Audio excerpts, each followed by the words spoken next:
Hi there. So, I was watching some YouTube videos,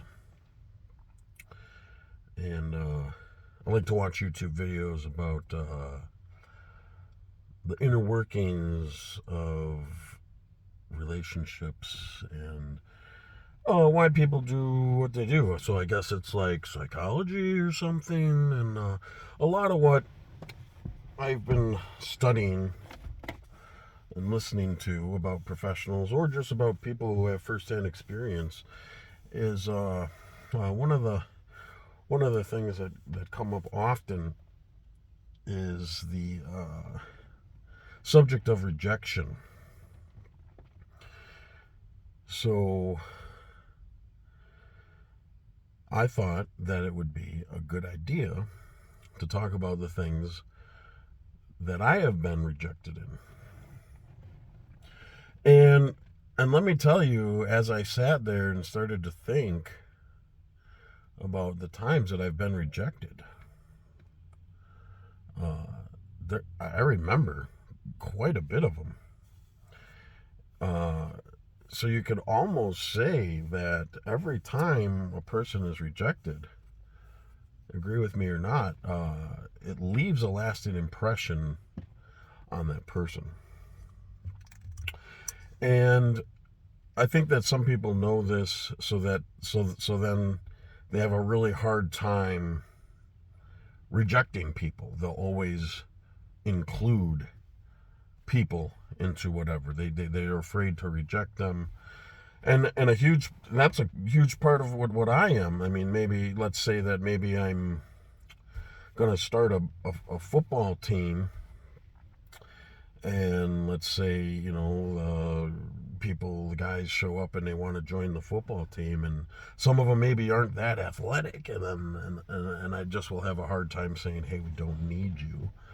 Let's say I've got a 60-man roster and I only have 30 people show up, and I need every one of those bodies on the field. I will have a hard time saying, no, I don't want you on my team. I'm convinced that I can figure out something useful for them to do. Uh, and I don't think that that's because I've been rejected in the past, but I think that, you know, everyone has a purpose, that there is a place for everybody, that if each person grows in their own way, that they will serve a purpose, they will be useful, and they will help the collective group of people become successful. But back to what I was remembering of all the times I was rejected. Like I don't remember specifically the first time I was rejected when we were picking teams for maybe like pick up basketball in elementary school or a football game. But I certainly know that I was one of those people that were chose last. And I think the difference between myself and a lot of other people is when I was chose last, I thought to myself, I'm never going to be chose last again. So when I do get my chance to show everybody that I am worthy of that spot, I'm going to do my best. I'm going to be the hardest worker. And things like sports, I was able to do that. Uh, and as the years went on, being rejected for maybe things that weren't like sports, where it didn't matter how hard you tried, you'd get rejected, and there's nothing that you can really do to gain that acceptance. Let's say it was maybe I wanted to be involved in a game that was just among a group of friends, and I wasn't really friends with them, and I tried to get in on the game. Let's say it was just, I don't know, like a group game of Monopoly, and there was 3 people and you need 4 players, and I said, hey, can I play? And they rejected me because they had another player in mind who just hadn't shown up yet, or they were waiting for them. And then that bothered me, because there's nothing I can do to get in on that. So those are like a couple different kinds of rejections that I've had. So then as I got older into high school and I wanted to play a sport and there was tryouts, I had to get accepted because in my mind I knew that I was good enough because I had tried my best. Maybe I was training in the off season or in the summers when the wrestling season wasn't going on in between like my freshman and sophomore year, because I knew that it was something that would work, that if I dedicated time and effort into something and kept track of it myself, that I was improving, that they had no choice but to accept me when the time came. But that doesn't work in other parts of life. You can still get rejected. You can get rejected when you move to another school, to another town, and then you want to go in and join people at lunchtime and you get rejected because they don't know you. And their reasons could be, well, the last new kid we got, he ended up being really strange to us and we didn't like him, so we're going to keep our distance from you till we know that you're not also strange. And until then, you are in the rejected category and we'll let you know when you can join us, you know. And there's really nothing you can do about that at that moment, but as you move forward in life, you find that you get rejected for no good reason. I remember being rejected by a woman that I really liked. I was very smitten. And she seemed to like me too, but it came to a point where she rejected me. And her reason for rejecting me was because I was a lone wolf person. She wanted me to have more of a support system. She wanted a man who had a greater support system. And then the excuses were also that she was not a healthy person, that she had disorders and addictions that she did not believe that I needed to deal with. It would be easier for me to not deal with those things. And whether those are lies or not, I don't know. But there's nothing you can do about that rejection. But moving forward, I then wanted to become a high-paid union bricklayer, and I pursued that career. And when I got to the point where I could talk to the right people and become a high-paid union bricklayer, in the area where I am, the union is going to pay the most for a bricklayer, I was rejected. And at this point, the excuse for my rejection was that they didn't need another bricklayer. There were no jobs for a young bricklayer. It didn't matter how good I was or how well my work ethic was. There were no spots. Now, that could have been a really good thing, because shortly after I was ultimately rejected from being a union bricklayer in my early 20s, there was a recession. And all of a sudden there was no work. And the bricklayers actually took a pay cut. So it wouldn't have been a good deal. Not as good as it is looking forward in the future, when I then came back and by chance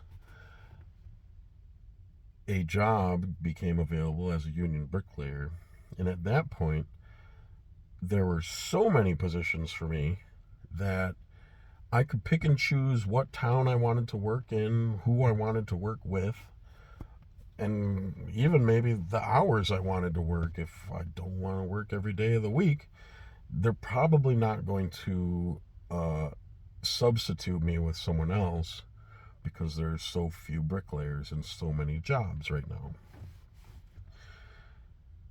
So Rejection hurts more, I would say, when you can't do anything about it. And it definitely hurts more when someone close to you rejects you. Now, the woman that I was smitten with, she wasn't necessarily close to me, but I did like her and I wanted her to be close to me. But looking back, her reasons for rejecting me kind of showed that she was not good for me. And she wouldn't have been that great of a person to be close with. Now, when family rejects you, there's nothing you can do about it when you're younger because you're stuck living there, especially if you're a minor and you can't just leave. Now, as you get older and you don't depend on your family so much and you get rejected, you just kind of wonder why. Why was I rejected? And you think back of all the other times you were rejected. Is this something that I can do about it? Or is this actually something that's better for me? That later on in life, I'll understand why. And sometimes that pain that you feel when you get rejected by someone very close to you,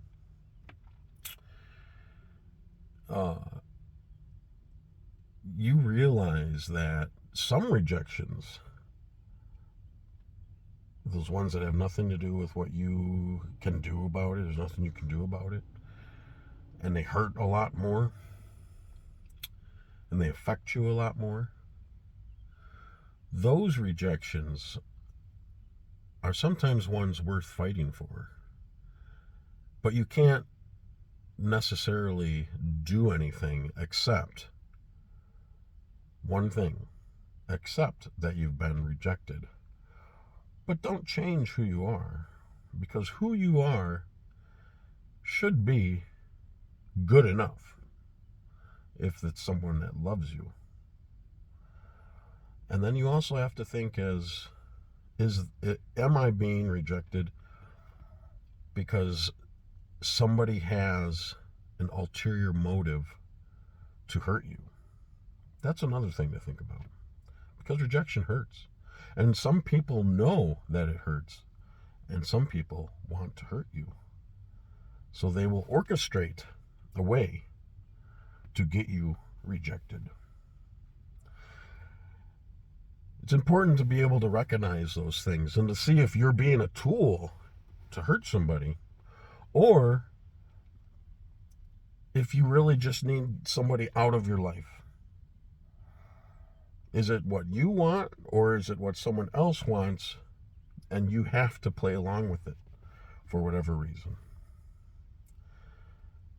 You know, I remember watching football, and it was like I wasn't allowed to like the Cowboys.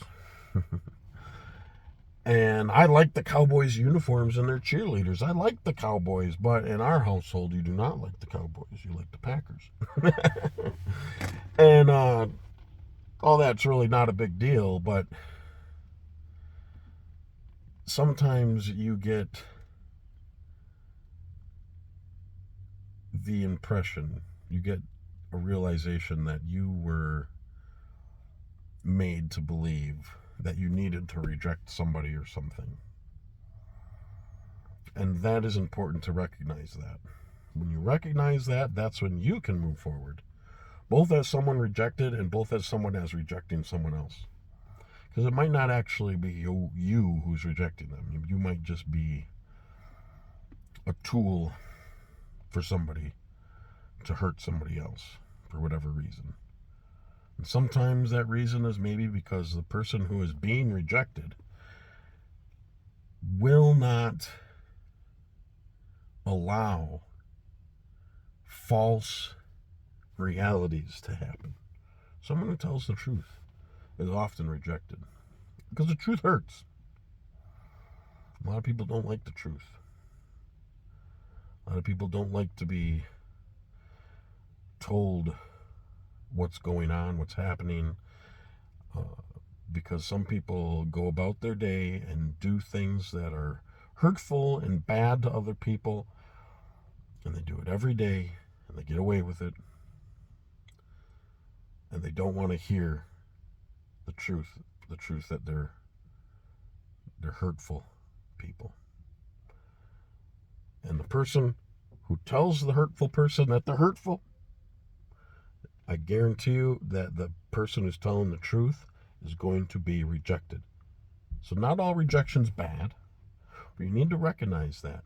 And then when you make your own decisions and you allow yourself to accept people who you would otherwise rejected for reasons maybe you don't even know why you reject them, that's when you become a better person. Just something to think about.